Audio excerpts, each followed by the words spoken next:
अच्छा, रिश्ते आए कि नहीं अभी तक? सुनने में तो आया कि घर पे कोई रिश्ता है। मॉक टेस्ट मतलब मेरे तो 40 नंबर भी आ जाते थे 200 में या 150 में, तो मुझे चिंता नहीं होती थी। पक्की बात। हाँ। ऐसा क्या किया जो बाकी लोग नहीं कर रहे थे? कोचिंग या सेल्फ स्टडी? अक्षांश भाई, अब थोड़ा स्ट्रेटेजी पे बात करेंगे आपकी कि अगर कोई बिगिनर है तो उसको पहले दिन से क्या नहीं करना चाहिए। ये एक सिविल सर्वेंट को भी ऑलराउंडर होना चाहिए, जो रोल मिले उसको निभा। स्लाइट चांसेस थे कि निकल सकता है, और वो निकल गया। राम मंदिर जब बना था तो ऐसे नारे लगे थे कि विद्यालय बनने चाहिए, अस्पताल बनने चाहिए, मंदिर से क्या होगा। तो रील और रियल अंतर होता है दोनों में। जो मैंने सोच लिया वो किया। नमस्कार दोस्तों, ये है मेरे भाई अक्षांश भाई, जो दोस्त कम भाई ज़्यादा हैं। तो अभी कुछ दिन पहले मैंने रील डाली थी इनकी, तो वो काफ़ी वायरल गई। तो उसमें बहुत सारे सवाल आ रहे थे कि भाई इनसे स्ट्रैटेजी पूछिए। तो स्ट्रैटेजी के लिए आज इनको अपने रूम पे ही बुला लिया। अब यूपीपीएससी टॉपर होंगे किसी और के लिए, हमारे लिए तो पहले दोस्त हैं, तो पहले रूम पे ही बुलाया। तो अभी आए हैं अक्षांश भाई रूम पे। अक्षांश भाई अभी अपना इंट्रो देंगे। मेरा नाम अक्षांश कटियार है और मैं कानपुर नगर जिले उत्तर प्रदेश से बिलोंग करता हूँ। मैंने अपना ग्रेजुएशन कानपुर यूनिवर्सिटी के पीपीएन पीजी कॉलेज से किया। इसके बाद मैंने अपना मास्टर्स जवाहरलाल नेहरू यूनिवर्सिटी जो कि जेएनयू दिल्ली से किया। पिछले 3 साढ़े 3 साल से मैं यूपीएससी और सिविल सर्विसेज की प्रिपरेशन कर रहा हूँ, और इस साल मैंने 11वीं रैंक के साथ यूपीपीसीएस 2024 को क्लियर किया है। एआरटीओ मुझे पोस्ट मिली है। अक्षांश भाई, हमारे पास बजट कम है, माइक एक है, पीछे जुगाड़ से बना हुआ बैकग्राउंड है, चेयर हमारे पास 2 अलग अलग प्रकार के हैं, लेकिन जज्बा पॉडकास्ट लेने का हमारा दोनों का अपना अपना है। क्योंकि पहले भी हमने बहुत ज़्यादा वीडियोस बनाई हैं इश्यूज़ पे, जैसे आप भी सोशली बहुत ज़्यादा एक्टिव रहते हैं, सोशल इश्यूज़ पे बहुत ज़्यादा बात करते हैं। अक्षांश भाई, पहले स्टार्ट करेंगे कि जब रिजल्ट आया उस टाइम के बारे में कुछ सवाल पूछूंगा। तो पहला सवाल मेरा ये है कि ये सच बताइएगा कि रिजल्ट के दिन पहले खुशी हुई या पहले ये चेक किया कि ये मेरा रिजल्ट है या किसी और का? देखिए, पहले एक बार चेक करने के बाद थोड़ा तो भरोसा अपने सफलता पे एक बार चेक करना होता ही है। मैंने चेक किया, नाम आने के बाद में मैंने फिर रोल नंबर मिलाया कि हालांकि मेरा नाम बहुत रेयर है, चांस बहुत कम नाम मिलता है। तो मैंने सोचा एक बार रोल नंबर मिलाता हूँ। रोल नंबर मुझे याद था, वो भी मिलाने के बाद फिर जब मैंने पूरा कंफर्म हो गया तो फिर मुझे बहुत ज़्यादा खुशी हुई। मैंने तुरंत अपनी फैमिली मेम्बर्स को कॉल किया और उनसे बात की। हालांकि वो भी चेक करने ही वाले थे, मेरे भैया भी लाइन पे थे और वो ऑलमोस्ट चेक करने वाले थे। इससे पहले मेरी कॉल पहुंच गई तो वो समझ गया कि मैंने रिजल्ट चेक कर लिया है, और फिर मैंने बात की। अक्षांश भाई, मुझे याद है कि आपका नाम इतना ही यूनिक है कि आपके टेलीग्राम पे लोग कंफ्यूज हो जाते थे। अक्षांश को आकांक्षा समझकर लड़के मैसेज किया करते थे। तो वो भी दिन थे हमारे कि भाई अक्षांश को आकांक्षा समझा जाता था। दूसरा सवाल मेरा ये है अक्षांश भाई कि रैंक 11 अपने आप में एक बहुत बड़ी उपलब्धि। मम्मी ने पहले मिठाई बांटी या पूरे गांव में शोर मचाया? देखिए, रिजल्ट पहली बात तो रैंक 11 एक बहुत ही अच्छा नंबर है, बहुत शुभ नंबर माना जाता है हमारे लोग में। तो रिजल्ट चूंकि रात में आया था और रिजल्ट आने का जो टाइमिंग थी वो भी 11 बज के कुछ मिनट थी। हाँ। तो ये एक संयोग ही था कि 11 बज के कुछ मिनट पर रिजल्ट आया और 11वीं रैंक आई। हाँ। तो जैसे ही घर वालों को पता चला तो रात के समय था, तो रात के समय तो मिठाई बांटना पॉसिबल नहीं क्यों, लेकिन घर में खाई जा सकती है। तो घर में पहले मिठाई बटी और फिर एक दूसरे से कांटेक्ट किया गया और सबको बताया गया, और धीरे धीरे लोगों को पता चला। हाँ। तो मतलब मिठाई पहले बांटी गई और शोर बाद में बचाएगा। जी, कह सकते हैं। तो यूपीएससी क्लियर करने के बाद सबसे पहला रिएक्शन क्या था आपका? यूपीपीसीएस क्लियर होने के बाद में मतलब एक खुशी थी और मैं खुशी से झूम उठा और घर वालों से बातचीत की और खुशियों को बांटा। तो ये था। और फिर जो मेरे नज़दीकी फ्रेंड थे, मेरे सारे लाइब्रेरी फ्रेंड्स इंक्लूडिंग यू, आपको भी जोड़कर सबने मुझे कॉल किया और मैंने रात में बातचीत की। और मुझे याद है कि 11:30 के आसपास आपका रिजल्ट आया था और उस टाइम आपको मैंने कॉल किया था जब हम यहीं पर थे, खाना खा रहे थे, और वो बधाई देके सबसे पहली बात आपको ये बोला कि भाई अब आइए यहाँ और दर्शन करने ज़रूर जाइएगा काशी विश्वनाथ बाबा की। वाराणसी में उनका घर है, वहाँ आपको जाना है, क्योंकि उनका नाम लेके हमने ये बोला था कि रिजल्ट जब भी आएगा तो उस दिन दिन भर हमें काशी विश्वनाथ का नाम लेना है। चलिए अक्षांश भाई, अच्छा लगा। आपके जर्नी के बारे में जानते हैं थोड़ा बहुत। तो अक्षांश भाई, प्रिपरेशन स्टार्ट करते टाइम आप टॉपर माइंडसेट में थे या बस देखते थे कि क्या होता है वाला जोन में थे? देखिए, हम बुद्धा के देश में रहते हैं तो मैं मिडिल पाथ में भरोसा रखता हूँ। ना ही मेरा टॉपर माइंडसेट था और ना ही जो होगा देखते हैं। मेरा ये था कि अपना काम से काम करेंगे और अपने डेली या वीकली टास्क को फॉलो करेंगे और चीज़ों को करते जाएंगे। जैसे जैसे चीज़ें आगे बढ़ेंगी समय के साथ साथ में नॉलेज बढ़ेगा, और यही मैंने किया। समय के साथ साथ नॉलेज बढ़ता गया और एक समय के बाद वो दिन आया कि मेरा सिलेक्शन हो गया। मतलब ना ही आप इस फेज में थे कि टॉपर माइंडसेट भी नहीं था और ना ही इस फेज में थे कि बस देखते हैं क्या होता है। सबसे लो फेज कब आया, जब लगा कि ये एग्जाम मेरे बस का नहीं है? ये सबसे लो फेज जब मेरा 3 अटेम्प्ट तक प्रीलिम्स ही नहीं हुआ, ये मेरा चौथा अटेम्प्ट था। हाँ। तो फिर मुझे लगा कि ये चल क्या रहा है, मैं क्या कर रहा हूँ, कैसे तैयारी कर रहा हूँ, क्या हो रहा है कि मेरा सिलेक्शन ही नहीं हो पा रहा है, प्री ही नहीं निकल रहा है। लेकिन मैं ये बहुत श्योर था कि एक बार प्री निकलेगा तो मैं पूरा एक बार में निकाल ले जाऊँगा। ये बात मैं अक्सर अपने रूममेट से किया करता था। मैंने उसको बोला था कि यूपी पीसीएस में मेरा नहीं निकल रहा तो प्री नहीं निकल रहा है, एक बार प्री निकलेगा तो मुझे पूरा भरोसा है मैं पूरा मेंस भी निकाल ले निकल जाऊँगा। जाएगा। और जैसे ही हुआ और वो चीज़ बिल्कुल सही साबित हुई, एक बार प्री निकला, मेंस भी निकला और इंटर भी निकल गया। तो ये जब 3 प्रीलिम्स नहीं निकले, वो फेज़ मेरे लिए थोड़ा लो फेज़ था, लगने लगा था, सेल्फ डाउट थोड़ा होने लगा। सेल्फ डाउट होता है, बहुत ही कॉमन है, मुझे तो लगता है कि बहुत ज़्यादा कॉमन है सेल्फ डाउट होना। हालांकि आप मेहनत भी काफ़ी ज़्यादा करते थे, साथ में हमारे साथ लाइब्रेरी में पढ़ाई करना 8-8 घंटे। और कब फील हुआ कि हाँ अब निकल जाएगा? जैसा मैंने पहले ही बताया कि मुझे प्रीलिम्स का डाउट था, एक बार हाँ। प्रीलिम्स निकला। हाँ। प्रीलिम्स भी मेरा बहुत बॉर्डर से निकला है, फॉर्चुनेट था मैं बहुत। आई थिंक जितना कट ऑफ होगा उससे 2 4 5 नंबर ज़्यादा होंगे मेरे। कुछ पता नहीं था, लेकिन हाँ थोड़ा सा भरोसा था कि स्लाइट चांसेस थे कि निकल सकता है, और वो निकल गया। उसके बाद मुझे भरोसा आ गया कि मेंस का एरिया मेरा अच्छा है और अब मैं कर सकता हूँ, और मैं फ्लो के साथ बहता चला गया, और जैसे जैसे चीज़ें मुझे ज़रूरत पड़ी मैं वैसा करता चला गया, और प्री के बाद मेंस भी निकल गया। और चूँकि इंटरव्यू का वेटेज बहुत कम होता है, इसमें 100 नंबर का इंटरव्यू होता है, तो मुझे ये पता था कि मेंस में मैं इतना खींच दूंगा कि इंटरव्यू का जो वेटेज है वो नेग्लिजिबल हो जाए। तो मैंने इंटरव्यू दिया, फिर इसके बाद मेरा फाइनल सिलेक्शन हो गया। अच्छा, चलिए इंटरव्यू की बात कर रहे हैं आप। इंटरव्यू के बारे में जानते हैं कि उसमें बहुत सारे ये रील्स चलती हैं, शॉर्ट्स चलते हैं कि अजीबो-गरीब सवाल चलते हैं कि आप बताइए कि आप कितने सीढ़ी चढ़ के आए। आप इस कमरे में बैठे हैं, आप बताइए कितने ट्यूबलाइट्स लगे हुए हैं यहाँ पर। क्या सच में ऐसा है उधर? देखिए, जितना कि मैंने यूपीपीएससी के इंटरव्यू में फ़ील किया, ऐसा वहाँ पे कुछ नहीं था। बहुत ही एक्सपीरियंस्ड बोर्ड था, बहुत ही अच्छे लोग थे वो। जैसे ही मैं अंदर पहुँचा, उन्होंने मेरा वेलकम किया और आराम से बिठाया, और पानी भी पूछा मेरे को, और फिर उन्होंने पानी पिला के मुझे नॉर्मल भी किया। अगर उन्हें ऐसा लगा कि अगर मैं अंदर से थोड़ा भी डर रहा हूँ, तो पानी भी पिलाया, और उसके बाद फिर आराम से नॉर्मल करके उन्होंने क्वेश्चंस पूछे। तो ऐसा, जैसा कि यहाँ पर रील्स में चलता रहता है, तो रील और रियल अंदर होता है अंदर दोनों में। होता है। तो ऐसा कुछ नहीं है, और बहुत ही कोल्डाइल मतलब मेंबर्स होते हैं वहाँ पे। और कोई ऐसा क्वेश्चन जो आपको बहुत ही यूनिक लगा बोर्ड में कि मतलब आप जिसको रिलेट कर सकते हैं कि ये सीढ़ी चढ़ने वाले सवाल ही जैसा था? कोई ऐसा प्रश्न पूछा गया आपसे? फिलहाल तो उन्होंने मेरे एकेडमिक बैकग्राउंड से क्वेश्चन पूछे, और मेरा पूरा इंटरव्यू जो है आईआर के पोर्शन पे घुमा, और थोड़ा जेएनयू के बारे में घुमा। ऐसा तो मुझे कोई क्वेश्चन लगा तो नहीं। जेएनयू से कोई विवादित सवाल? हाँ, मतलब उन्होंने एक थोड़ा-सा ऐसा पूछा कि जेएनयू जो है वहाँ पे राम मंदिर जब बना था, तो ऐसे नारे लगे थे कि विद्यालय बनने चाहिए, अस्पताल बनने चाहिए, मंदिर से क्या होगा? तो ऐसा कुछ सवाल पूछ के उन्होंने मतलब मुझे फँसाने का कोशिश किया, लेकिन मैं उसको इकोनॉमी से रिलेट करके कि चूँकि हेल्थ और एजुकेशन से रिलेटेड जो मंदिर बनते हैं या जो अस्पताल बनते हैं, इससे ह्यूमन जो रिसोर्सेज है उनका डेवलपमेंट होता है, राइट। और उसके साथ-साथ में लोग मजबूत होते हैं तो इकोनॉमी बढ़ती है, इकोनॉमी और मंदिर बनेगा तो इससे टूरिज्म बढ़ेगा, इससे भी इकोनॉमी बढ़ेगी। राइट। तो मैंने ऐसे उस चीज़ को जवाब दिया। बहुत बढ़िया। कितनी बार पढ़ते पढ़ते यूट्यूब खोल के 5 मिनट ब्रेक लिया और 2 घंटे तक स्क्रॉल ही करे जा रहे हैं? ऐसा हुआ? ऐसा तो मेरे साथ बहुत रेयर होता था, क्योंकि मैं अपने फ्रेंड्स के बीच में इस चीज़ से बहुत फेमस हूँ कि बहुत पंक्चुअल इंसान है। अगर मैंने बोला कि किसी जगह मैं 12:05 पे आऊँगा, तो 12 से 10 भले हो जाए, बस 12 से 11 नहीं होगा, और कई बार वो 12:05 की जगह 12:01 भी हो जाता था। 12:01 भी हो तो ये तो मेरे साथ बहुत रहता था। जो मैं सोच लेता हूँ वो मैं करता हूँ, वो अभी भी मेरा है। जो मैंने सोच लिया वो किया, और मैं अगर सोच लिया कि मैंने मोबाइल 5 मिनट के लिए उठाना है, तो मैं 5 मिनट के लिए उठाऊंगा। तो ऐसा बहुत ही रेयर, भले कभी हो गया हो, क्रिकेट मैच के टाइम पे कभी कभी हो जाता था 2023 के वर्ल्ड कप के टाइम पे, लेकिन ऐसा अभी तो फिलहाल कई समय से नहीं हुआ है। Favourite cricket player? Favourite cricket player KL Rahul. KL Rahul क्यों फेवरेट है?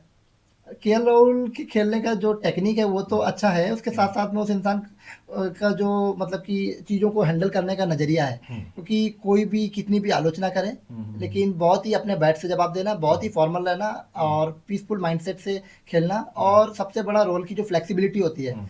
टीम इंडिया में शायद ही कोई ऐसा खिलाड़ी होगा जो ओपन भी कर सकता है, 4 नंबर भी खेल सकता है, मिडिल ऑर्डर भी खेल सकता है, और एक ही खिलाड़ी टेस्ट में ओपन करेगा लेकिन ओडीआई में मिडिल ऑर्डर खेलेगा, और टी20 में 3 नंबर भी खेल सकते हैं, कैप्टनसी भी कर लेंगे और विकेट कीपिंग भी कर लेंगे जरूरत करने पे पड़ने पे। तो ऐसा ऑलराउंडर खिलाड़ी है। ऑलराउंडर खिलाड़ी तो इस ऑलराउंडर होना बहुत जरूरी होता है। तो वो चीज़ मुझे सिविल सर्विसेज के लिए भी इंस्पायर की कि एक सिविल सर्वेंट को भी ऑलराउंडर होना चाहिए, जो रोल मिले उसको निभा। बहुत बढ़िया, वेरी गुड। एक बात बताइए अक्षांश भाई, यूपीपीएससी या फिर यूपीएससी प्रिपरेशन में आपने घर वालों से सबसे बड़ा झूठ क्या बोला? देखिए, कई बार क्या होता है कि मुझे माइग्रेन का इश्यू थोड़ा सा रहता है, हाँ। और कई बार घर वालों को ऐसी चीज़ें बता देने से वो लोग परेशान हो जाते हैं। हम्म। तो मुझे बीच-बीच में दर्द हो जाता था, तो मैं कई बार उनसे छिपा ले जाता था हम्म। कि वो पूछते थे, "बेटा तबीयत कैसी है? सही है?" तो मैं हाँ बोल देता था, क्योंकि अगर मैं टेंशन लूँगा और मतलब कि झूठ बोलूँगा उनसे कि सच बोल दूँगा उनसे, तो वो परेशान हो जाएँगे वहाँ पे। हो सकता है वो इतना परेशान हो जाए जितना हमें सर में दर्द नहीं हुआ, उससे ज़्यादा उनको दर्द हो जाए, क्योंकि घर वाले होते हैं। तो इसलिए कई बार मैं झूठ बोल देता रिलेटेबल। था, इसके अलावा तो मैंने कोई ख ख़ास झूठ बोला नहीं हमसे। Right, right, right. अच्छा, एक और सवाल है कि नोट्स बनाते थे या बस कल से बनाएंगे वाला प्लान चलता था? नहीं, मतलब कल से बनाएँगे वाला था, लेकिन मेरा कल ये पीछे वाला कल होता था, अच्छा, कि जो निकल गया कोशिश करो जो आज होना है वो कल ही शुरू हो जाए। शुरू हो जाए। कल आगे वाले कल से नहीं, हाँ। कल वाला ही नज़रिया तो था, लेकिन पीछे वाले कल से था। हाँ। तो मैं नोट्स बनाता था, पीछे वाला कल नहीं, तो आज से तो फिर बन ही जाते थे। मिल जाते थे। अक्षांश भाई, अब थोड़ा स्ट्रैटेजी पे बात करेंगे आपकी। सवाल ये है कि अगर कोई बिगिनर है तो उसको पहले दिन से क्या नहीं करना चाहिए? देखिए, पहला तो ये मल्टीप्लिसिटी ऑफ रिसोर्सेज नहीं करनी चाहिए, कि अगर आपके एक फ्रेंड के लिए कुछ सक्सेस हुआ, मतलब सफल रणनीति हुई, उसने वो किया, वो निकल गया। दूसरा इंसान आया, उसने ये बताया यही है। तीसरा यूट्यूब पे टॉपर मिल गया, ये बता दिया। चौथा आपके मेंटोर ने ये बता दिया। पांचवें दिन आपको लगा चारों बेकार, हम कुछ और करते हैं। तो जो आप पांचवें दिन से करना चारों बेकार है, हम और करते हैं, तो वो पहले दिन से कीजिए जो आपको सही लगे। हर इंसान यूनिक होता है, हर इंसान की अपनी अलग स्ट्रेटजी होती है, तो जो आप पे फिट बैठ रही है आप वही कीजिएगा। बिल्कुल। मतलब फियर ऑफ मिसिंग आउट, जिसको फोमो कहते हैं, वो सबसे पहले एलिमिनेट करना चाहिए। हाँ, बिल्कुल। अभी कुछ दिन पहले इंस्टाग्राम पे एक लड़के ने मैसेज किया कि भैया आप मेरे को स्ट्रैटेजी बता दीजिए और क्या करना चाहिए शुरुआत से। तो मैंने सेम यही चीज़ उसको बोला कि आप सबसे पहला काम ये कर सकते हैं कि आप उस भैया, उस भैया, उस भैया, उस दीदी, टॉपर दीदी, इंटरव्यू वाली दीदी और मेंस लिख रही वाली दीदी और भैया से दूर रहें। हर किसी से स्ट्रैटेजी लेना भी घातक है। मेरा मानना यहाँ तक है कि हर किसी से स्ट्रैटेजी लेना भी घातक है। अच्छा अक्षांश भाई, कोचिंग या सेल्फ स्टडी, आपको क्या लगता है, क्या सच है? देखिए, सबका अपना अलग तरीका होता है। कोचिंग वाले भी यूपीपीसीएस निकालते हैं और सेल्फ स्टडी वाले भी यूपीपीसीएस निकालते हैं। दोनों का अपना अलग तरीका है। अगर आपके पास लिमिटेड रिसोर्सेज हैं, तो मैं सजेस्ट करूंगा कि बहुत सारे यूट्यूब पे या रिसोर्सेज आ गए हैं और बहुत सारी ऑनलाइन रिसोर्सेज भी अवेलेबल हैं टेलीग्राम वगैरह पे, आप वहाँ से कर सकते हैं। अगर आपके पास रिसोर्सेज हैं तो आप एक बार कोचिंग कीजिए। उसके पीछे का रीज़न ये है कि एक बार आप कोचिंग कर लेंगे तो आपके मन में अकाउंटेबिलिटी और रिस्पॉन्सिबिलिटी आ जाएगी कि इतना पैसा घर वालों का लगा है, तो अब मुझे पढ़ना चाहिए। कई बार ऐसा होता है, और इसके साथ साथ में कोचिंग से गाइडेंस भी मिल जाता है। कई बार रिसोर्सेज एक जगह सेंट्रलाइज्ड वे में मिल जाते हैं आपको, तो कोचिंग करने के ये फ़ायदे हैं। और ना करने से ऐसा नहीं कि ना करने वाले नहीं निकलते, तो आप ऑनलाइन रिसोर्सेज का फ़ायदा उठाइए, ऑनलाइन भी आप कर सकते हैं। इसमें एक चीज़ और ऐड करना चाहूँगा कि ये जो आपने बात बोली कि भाई पैसे अगर फंस जाते हैं तो वो मोटिवेशन एक अलग मोटिवेशन होता है। आप सोचते हैं कि वो इन्वेस्टमेंट है, वहाँ से रिटर्न चाहिए, तो आप रिटर्न ढूंढने वहाँ जाते हैं। जैसे मेरे साथ भी ये हुआ है कि मैंने कई बार यूट्यूब पे कोई कोर्स देखना डिसाइड करा और मैंने कहीं पैसे दे रखे हैं, तो जहाँ मैंने पैसे दिए हैं वहाँ मैं बहुत ज़्यादा पंक्चुअल था, क्योंकि वहाँ से रिटर्न चाहिए होता है। एक और सवाल है अक्षांश भाई, आप भी सोशल इश्यूज पे बहुत ज़्यादा बात करते हैं और हम कहीं ना कहीं कई बार जेएनयू घूमने भी गए साथ में। अक्षांश भाई, ये मेरा खुद का हमेशा का थिंकिंग रहा है कि जिस जगह पे ये ओल्ड राजेंद्र नगर, करोल बाग और ये जो जगह है इतना महंगा है, यहाँ पर कोई गरीब से गरीब बच्चा आने का सोच भी सकता है क्या? और अगर वो नहीं आ सकता है तो आपको नहीं लगता कि ये यूपीएससी की बहुत बड़ी फेलियर होगी कि बच्चे जो पुअरेस्ट ऑफ द पुअर हैं वो क्वालिफाई नहीं कर पा रहे हैं और जो एलीट लोग यहाँ तक पहुंच जा रहे हैं, उसमें भी जो एलीट हैं जिनके पास गाइडेंस अवेलेबल है वो क्लियर कर जा रहे हैं? हाँ, मैं आपकी इस बात से सहमत हूँ, और ये बात बिल्कुल सही है कि दिल्ली का ओल्ड राजेंद्र नगर हो या कोई और भी एरिया हो, पढ़ाई का करोल बाग हो, ये बहुत ही महंगे एरिया है। और यहाँ पर यहाँ के जो खर्चे हैं इनको अफोर्ड कर पाना सभी के बस का नहीं है। मतलब सभी के लिए आसान नहीं हो पाता है। सभी जो गरीब तबके के लोग हैं उनके लिए बहुत ही मतलब कि अनअफोर्डेबल हो जाएगा। तो इसी मतलब कि क्षेत्र में काम आता है हमारे प्रधानमंत्री जी की सोच, जो कि डिजिटल इंडिया की है, कि ऑनलाइन एजुकेशन है, जो कि ना कि केवल अफोर्डेबल है बल्कि एक्सेसिबल है। तो जो नहीं आ सकते हो उन्हें भी डिमोटिवेट होने की ज़रूरत नहीं है। वो जितने भी ऑनलाइन रिसोर्सेज अवेलेबल हैं उनको अवेल करें। टेलीग्राम पे रिसोर्सेज अवेलेबल हैं, उनका फ़ायदा उठाएं। इनफैक्ट कई जगह यूट्यूब पे भी ओपन वीडियो लेक्चर्स पड़े हुए हैं, उनका फ़ायदा उठा करके वो आगे बढ़ सकते हैं। इसमें एक चीज और ऐड करना चाहूंगा कि एक गोतुल इंडिया नाम का एनजीओ है जो ऐसे ही बच्चों को ढूंढती है जो सिविल सर्विसेज की प्रिपरेशन और यूपीपीएससी या फिर बीपीएससी की प्रिपरेशन नहीं कर पाते हैं। तो वो बच्चे उनको एप्लीकेशन डाल सकते हैं, और मैं हो सकेगा तो मैं डिस्क्रिप्शन में उनके सेक्रेटरी का नंबर दे दूंगा, जिन्होंने मेरे को एक बार एक अपने कार्यक्रम में बुलाया था। दृष्टि में वो किसी का एडमिशन करा रहे थे, तो उस टाइम मेरे को बुलाया था कि भाई कोई ऐसा बच्चा है आसपास तो इन्फॉर्म करना। तो इनके इन्फॉर्मेशन के लिए। अच्छा अक्षांश भाई, हम लोग बढ़ते हैं नेक्स्ट क्वेश्चन की तरफ। अगला क्वेश्चन है, ऑप्शनल सब्जेक्ट का सिलेक्शन कैसे किया है आपने? देखिए ऑप्शनल सब्जेक्ट जो है यूपी पीसीएस में अब मायने नहीं रखता क्योंकि वो पेपर हट गया है। यूपीएससी की अगर हम बात करेंगे तो राजनीति विज्ञान और अंतर्राष्ट्रीय संबंध, जिसे पीएसआईआर बोलते हैं इंग्लिश में, वो सब्जेक्ट मुझे शुरू से ही अच्छा लगा है। और मैं जब अपने प्लस टू में था उस समय भी मैं पॉलिटिकल साइंस की जो एनसीईआरटी वगैरह की बुक्स थी उन्हें पढ़ा करता था। और इसके बाद मैंने पीसीएम से मूव करके बीए किया और वहाँ भी पॉलिटिकल साइंस मेरा 3 साल सब्जेक्ट रहा। इसके बाद में फिर मैं मास्टर्स में भी जेएनयू से पॉलिटिकल साइंस से ही एमए किया और उसके बाद 2 बार नेट और तीसरी बार मैं जेआरएफ भी निकाला। तो मेरा पॉलिटिकल साइंस में ही पूरी लाइन बनती चली और मुझे वो अच्छा लगा, तो मैंने पॉलिटिकल साइंस को ही डिसाइड किया। तो आपका जिसमें इंटरेस्ट है आप उसी को डिसाइड कीजिए, आपको क्या पढ़ने में अच्छा लग रहा है। राइट। अक्षांश भाई, एक दिन का अपना रियलिस्टिक टाइम टेबल बताइए, कोई सुपरफिशियल बातें नहीं, बिल्कुल रियलिस्टिक टाइम टेबल क्या होता था। ऐसा नहीं कि जिससे सामने वाला देख रहा व्यक्ति ऐसा सोच ले कि भाई ये टाइम टेबल तो हो ही नहीं सकता है, जो रियल है वो बताइए। और 1 मिनट अक्षांश भाई, इससे पहले ये हम लोगों का लक्ष्मीकांत है, इसको हम लोग बाइबल मानते हैं। इस पे हाथ रख के आपको बोलना है कि आपका रियलिस्टिक टाइम टेबल क्या आप था। भरोसा रखिए, ऐसा मतलब नहीं। हाँ बोलिए। रियलिस्टिक टाइम टेबल बताइए। ये खैर ऐसे फालतू की बातें थे, मजाक कर रहे थे हम। नहीं ऐसा नहीं, मैं झूठ भी क्यों बोलूँगा। हाँ देखिए सुबह 7 बजे उठना, बिल्कुल। फिर रेडी होकर के 8:15 से 8:30 तक लाइब्रेरी पहुंच जाना। हाँ और 8:30 पे फिर ब्रेकफास्ट करके कुल मिलाकर के आपको 8:45 तक लाइब्रेरी में पढ़ाई स्टार्ट कर देना। राइट। फिर एक लंबा सा स्लॉट निकालना है मॉर्निंग में ही, ताकि आपको बाद में कोई शाम को दिक्कत भी हो जाए तो दिक्कत ना हो, मतलब कि आपको रिग्रेट ना हो। तो वही 8:45 से शुरू करके 1-2 घंटे का वो स्टार्ट करना है, लगभग 11 बजे तक पहला स्लॉट चलेगा। उस 11 बजे खत्म करके उसमें एक छोटा सा ब्रेक लेंगे। उस ब्रेक में कुछ फ्रूट्स वगैरह आपके पास जो रखे हैं या वो जो भी आपके पास थोड़ा बहुत ड्राई फ्रूट्स वगैरह वो खाएंगे। फिर 11:15 पे बैठेंगे और दूसरा स्लॉट निकालेंगे लगभग 2.25 घंटे का। और लगभग वही 1:30 बजे लंच के टाइम पे उठेंगे और 1:30 बजे से लगभग 2-2:15 बजे तक हम अपना लंच करेंगे। एक छोटा सा ब्रेक लेंगे, मोबाइल वगैरह चेक करेंगे किसका मैसेज आया, क्या हुआ है, कुछ भी चल रहा न्यूज़ वगैरह। फिर 2:15 से दोबारा स्टार्ट करके और लगभग 3 घंटे का एक स्लॉट निकालेंगे और 5:15 तक, 5:15 से 5:30 तक एक ये स्लॉट रहेगा, हमारा तीसरा स्लॉट होगा जो दिन का। फिर 5:30 बजे उठेंगे लगभग, 5:15 से 5:30 तक चाय के लिए। और वो चाय तो बस एक कहते हैं ना, चाय इमोशन है, इमोशन है। तो चाय तो बस ना, चाय का नाम है। उठेंगे थोड़ा सा बाहर का माहौल लेंगे ताकि बैठे बैठे दिन में थोड़ा सा थकान भी आ जाती है। 5:30 बजे उठेंगे वो, फिर लगभग 6, 6:15 तक हम वापस बैठेंगे। फिर 2 घंटे का चौथा स्लॉट निकालेंगे, 8:15 से 8:30 तक पढ़ेंगे और 8:30 से फिर उठेंगे। 1 घंटे का ब्रेक होगा जो कि उसमें डिनर करेंगे। और घर पे तीनों जगह पे, मेरा 3 जगह मतलब मेरे यहाँ मम्मी पापा से, मम्मी डैडी से, भैया भाभी से और दीदी जीजू उन लोग से, तो तीनों जगह से 10-10, 15-15 मिनट बात करना, साथ में डिनर करना। तो ऐसे करके वही लगभग 9:30 पे बैठ जाना दोबारा से 1 घंटे में कंप्लीट करके। और फिर एक लगभग 2 घंटे का स्लॉट निकालना, वही 11 से 11:30, 1.5-2 घंटे का स्लॉट, जितना आपको समझ में आ जाए, मन कर रहा है। अगर नहीं भी कर रहा है, क्योंकि ऑलरेडी हम दिन में बहुत पढ़ चुके हैं, तो 1-1.5 घंटे जितना हो जाए, 11, 11:15 तक निकल जाना और रूम पे फिर जाकर के 12 तक सो जाना। और 7 घंटे की नींद, ये जो 5 घंटे 6 घंटे करके लोग कूल बनते हैं ना कि मैं इतना पढ़ रहा हूँ, दिन में एफिशिएंसी नहीं आती है उससे। फिर 12 बजे से 7 बजे तक की एक प्रॉपर नींद चाहिए, जो 7 घंटे की नींद होनी चाहिए कम से कम, इससे दिमाग दिन में अच्छे से काम करता है। तो मैं 7 घंटे सोता था। एक और मेरी खासियत है कि मैं बहुत रेयर दिन में सोता हूँ, बिल्कुल। तो दिन में कोशिश करो कि ना ही सो।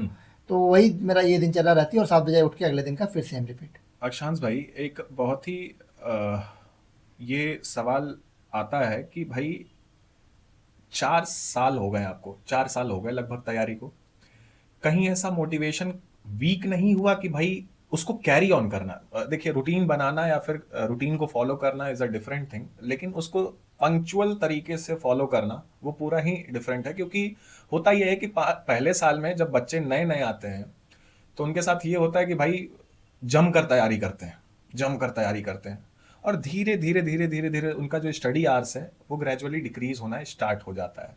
ये हर कोई फेस करता है। लेकिन आपको क्या लगता है कि आपने इसको मेंटेन रखा था, और रखा था तो कैसे रखा था?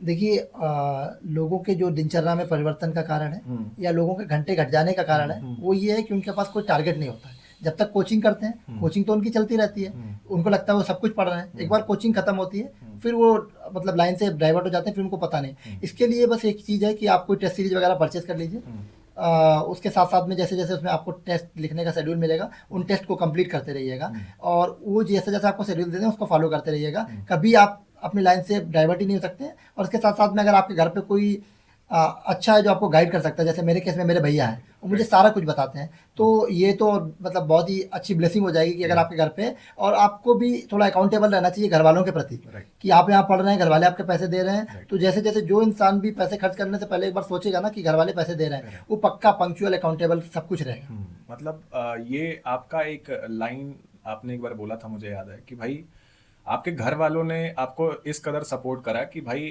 उनका कहना ये था कि तू अटेम्प्ट देते देते थक जाएगा, लेकिन हम तुझे पैसे और रिसोर्सेज देते देते नहीं थकेंगे। आपको ये लगता है कि हर किसी के साथ ऐसा नहीं है अक्षांश भाई, तो उनके साथ अगर ऐसा हो रहा है कि वो समय के साथ उनका जो पढ़ाई करने का जो मन है उठता जा रहा है, तो क्या उसको प्लान बी भी देखना चाहिए, या फिर तैयारी की तरफ जाना चाहिए कि जबरदस्ती ड्रैग करने वाली चीजें जिसके पास रिसोर्सेज नहीं है, उसके बारे में क्या कहना है? मतलब देखिए, पहले तो आपको ये देखना चाहिए कि आपकी कैपेसिटी क्या है। अगर आपकी कैपेसिटी थोड़ी कम है तो प्लान बी भी अगर आप चुनिएगा तो वो ऐसा चुनिएगा जो आपको डायरेक्टली एंड इनडायरेक्टली आपके प्लान ए में हेल्प कर सके। हाँ। जैसे अगर आप यूपीएससी की तैयारी कर रहे हैं तो आप यूपीपीएससी, एमपीपीएससी या बीपीएससी इन एग्जाम को प्लान बी रखिएगा, क्योंकि साल भर है, सारे स्टेट्स में अलग अलग कमीशन है, तो उनको करते रहिएगा। अगर आप स्पेसिफिकली यूपीपीएससी की तैयारी कर रहे हैं तो यूपीपीएससी और कई सारे एग्जाम कराता है, जैसे आरओ का एग्जाम है, तो आप उनको प्लान बी के तौर पर देख सकते हैं। इसलिए प्लान बी ऐसा देखिए कि आपको प्लान ए से डाइवर्ट ना करें। तो ये मेरा सजेशन है इन लोगों को। अक्षांश भाई, बढ़ते हैं आगे। आपसे कुछ ऐसे स्मार्ट हैक्स पूछना चाहता हूं मैं। क्वेश्चन फ्रेम करा है बहुत सोच समझ के, तो इन हैक्स के बारे में आप जो भी बताइएगा बिल्कुल रियल बताइएगा, और मुझे विश्वास है कि अक्षांश भाई बिल्कुल रियल ही बताएंगे। ऐसा क्या किया जो बाकी लोग नहीं कर रहे थे? कि पहला तो ये पंक्चुअलिटी और कंसिस्टेंसी, जो भी हो रहा है मतलब बाकी लोग नहीं कर रहे थे, ट्रस्ट इन द प्रोसेस। हाँ। मुझको तो पहले ये लगता कि मैंने ये काम किया। हाँ। दूसरा, टेस्ट सीरीज का जो नजरिया है। हाँ। कई बार प्रीलिम्स में लोग टेस्ट सीरीज टेस्ट लगाए। हाँ। मैंने भी यही किया 2 साल। हाँ। टेस्ट लगाया। हाँ। जो मेरे को नहीं आया उसको लाइन से पढ़ लिया और सॉल्यूशन में हाईलाइट कर लिया और उसको यूँ रख दिया। अगले साल अगले टेस्ट लगाए, फिर जो नहीं आया उसको लाइन किया रख दिया। तीसरी साल मैं समझ गया कि ये कहीं ना कहीं गड़बड़ हो रहा है, मतलब मेरे टेस्ट सीरीज को लगाने में। तीसरी साल मैंने क्या किया, लगाया, जो नहीं आया उसको नोट कर लिया, अलग नोट्स बना लिए रख दिए। अगला लगाया, जो नहीं आया उसको भी इसमें जोड़ लिया, रख दिए। तो वो मेरे पास आखिरी में जब मैं प्रीलिम्स देने जाने वाला था तो मेरे पास नोट्स की एक कंपाइलेशन हो गया और उसको रिवाइज किया और करके आया, प्रीलिम्स निकल गया। अब वो नोट्स मेरे पास इस साल भी हैं। अदरवाइज अगर मैंने पिछली साल ना बनाई होती, वही गलती पिछली साल भी करते और वही गलती इस बार भी कर जाते। लेकिन अब वो गलती होने के चांसेस कम है, क्योंकि मैं नोट्स रिवाइज करूंगा, फिर टेस्ट लगाने जाऊंगा। तो ये नहीं, ये मतलब की थी। नोट्स रिवाइज कैसे किया कि नोट्स याद रहे? नोट्स, अच्छा एक चीज इससे पहले ये पूछना चाहूंगा, क्या आपके साथ भी ये होता था कि पढ़ रहे हैं और भूल रहे हैं वाला सिंड्रोम जो है, वो आपके साथ भी कभी फील हुआ कि हुआ है कि हम पढ़े जा रहे हैं लेकिन पीछे का भूलते जा रहे हैं?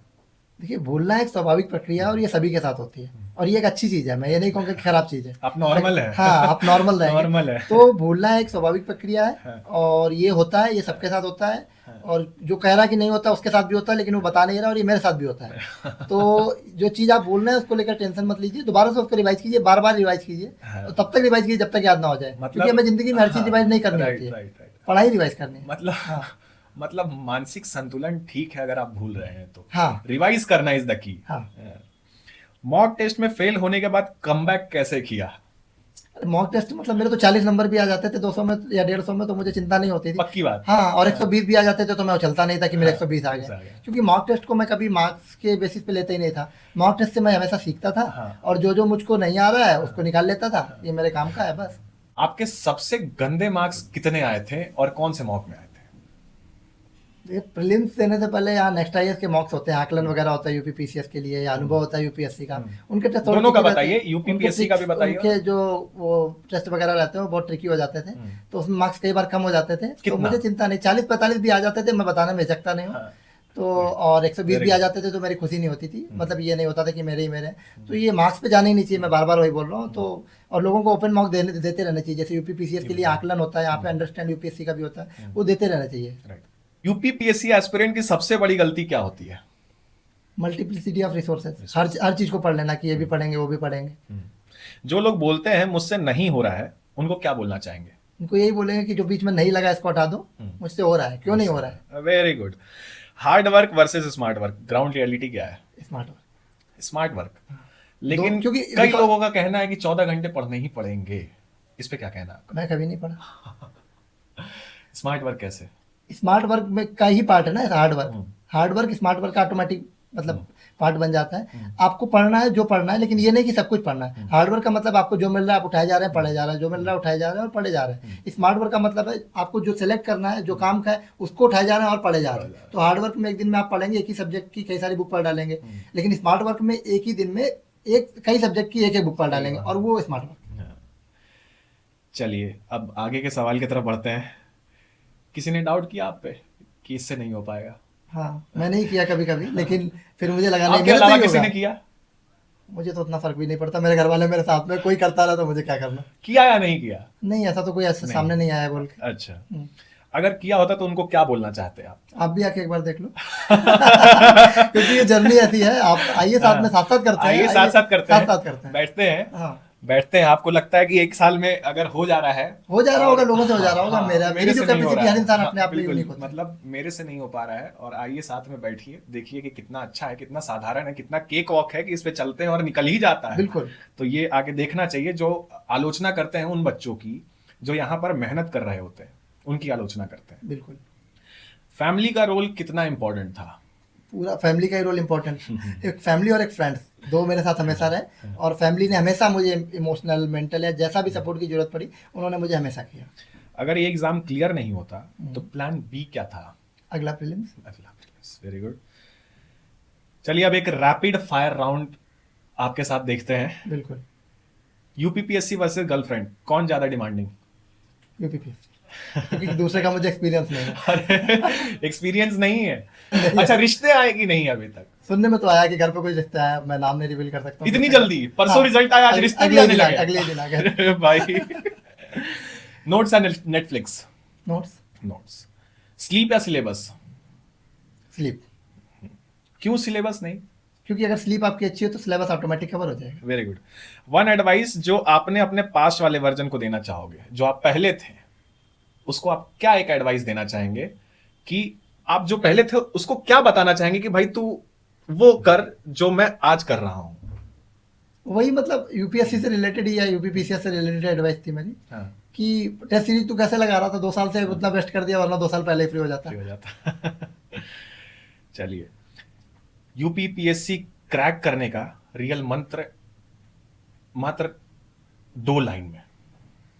Consistency and hard work. 2 word में ही बता दिया आपने। एस्पिरेंट्स के लिए एक ब्रूटली ऑनेस्ट मैसेज जो उनको कोई नहीं बता रहा है, एकदम ब्रूटल मैसेज कि भाई एकदम ब्रूटल हो, उनको चुभे कि भाई ये बात सच है लेकिन कोई बता नहीं रहा है। बस एक तो यही है कि कंपटीशन जो है वो 10% में ही है, 90% तो भीड़ है मैं कहूँगा। उस भीड़ का पार्ट मैं भी 1-2 साल कह सकता हूँ था, क्योंकि उनको पढ़ने का तरीका नहीं पता है। सब होते हैं। और समय के साथ साथ में, और ये रियलिटी है, 90% में भी जो बचे हैं उनमें भी 10% को तरीका नहीं पता होता, लेकिन 80% तो पढ़ ही नहीं रहे होते।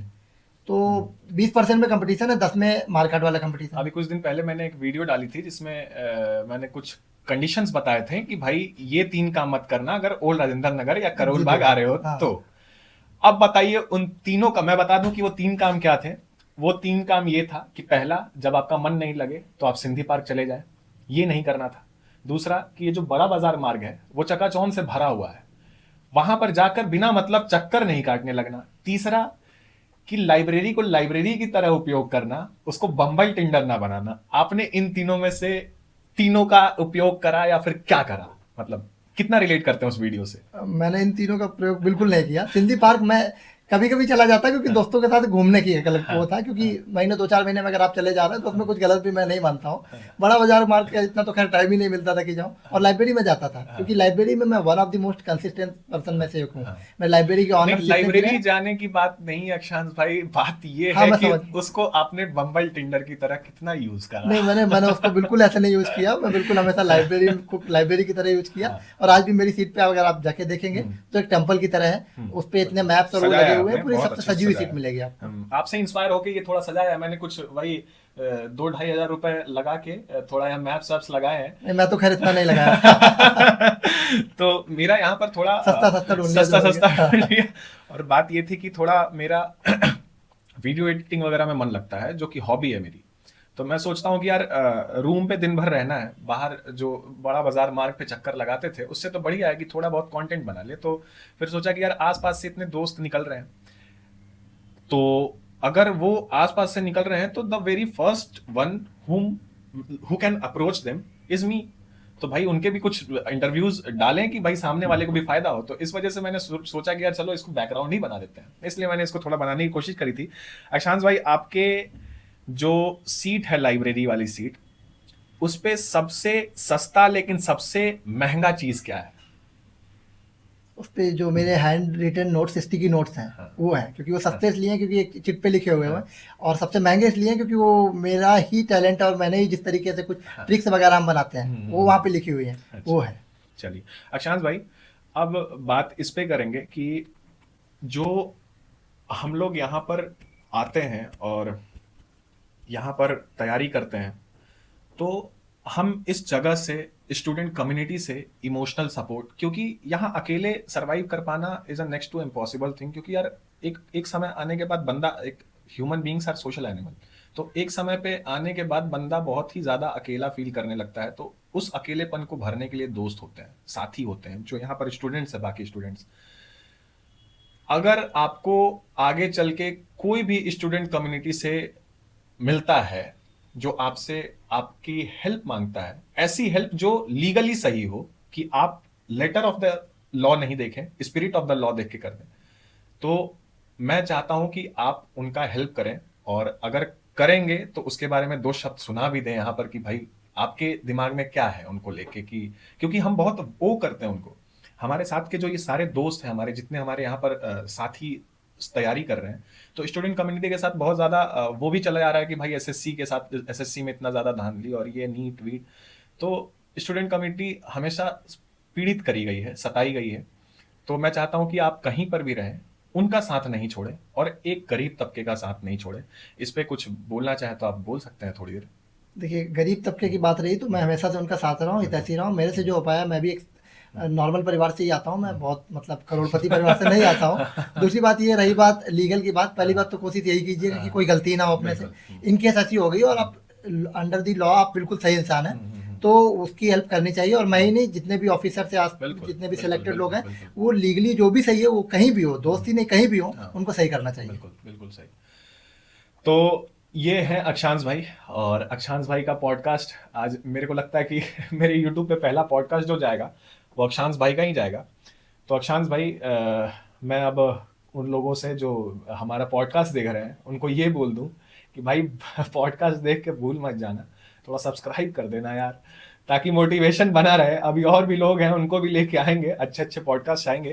तो थैंक यू सो मच देखने के लिए। यहाँ तक आप स्टिक हैं तो इसके लिए बहुत ही धन्यवाद। सब्सक्राइब बटन हिट करिएगा, और अक्षांश भाई की स्ट्रैटेजी आई होप कि आप सबको काम आएगी। और अक्षांश भाई के बारे में मैं कुछ क्लोजर देना चाहूँगा कि यार अक्षांश भाई एक ऐसे व्यक्ति हैं कि जब हम मिले थे तो उस टाइम अक्षांश भाई ने बहुत ही हम्बलनेस से अप्रोच करा बात करने के लिए। हम लोग दोनों एक दूसरे से मिले, तो उसके बाद फिर यहाँ तक हमारी दोस्ती पहुँच गई कि भाई अब अक्षांश भाई को ऐसी कोई चीज नहीं है जो मेरी नहीं पता होगी, और अक्षांश भाई की ऐसी कोई चीज नहीं है जो मुझे नहीं पता होगी। तो यहां तक कि दोस्ती के बीच का जो सफर रहा, मैंने अक्षांश भाई को वहां पर देखा जब ये प्रीलिम्स नहीं क्वालिफाई कर पा रहे थे। उसके बाद फिर मैंने उनको अब भी देखा जहां पर वो यूपी पीसीएस में क्वालिफाई हुए, और कुछ अच्छे रैंक के साथ क्वालिफाई हुए, एक अच्छे पोस्ट के साथ क्वालिफाई हुए। तो यार उसमें एक चीज देखने के लिए मिला मेरे को, वो था कंसिस्टेंसी और हार्ड वर्क। अक्षांश भाई का ऐसा कोई भी दिन नहीं होता है जब वो 8 घंटे नहीं पढ़ते हैं। 8 घंटे तो मेरे को लगता है कि दिस इज मिनिमम। आपने कॉपी मेंटेन करी थी अक्षांश भाई, हाँ, वो है अभी भी, उसमें अभी भी चल रही है। 8 घंटे, 9 घंटे, 10 घंटे, तो और हर रोज लाइब्रेरी आना। तो ये कुछ चीजें हैं जो ध्यान में रखनी चाहिए। बाकी तो अक्षांश भाई बढ़िया है, कॉन्ग्रेचुलेशंस उनकी तरफ मेरी तरफ से, और जो भी यूट्यूब से वीडियो देख रहे हैं उनकी तरफ से।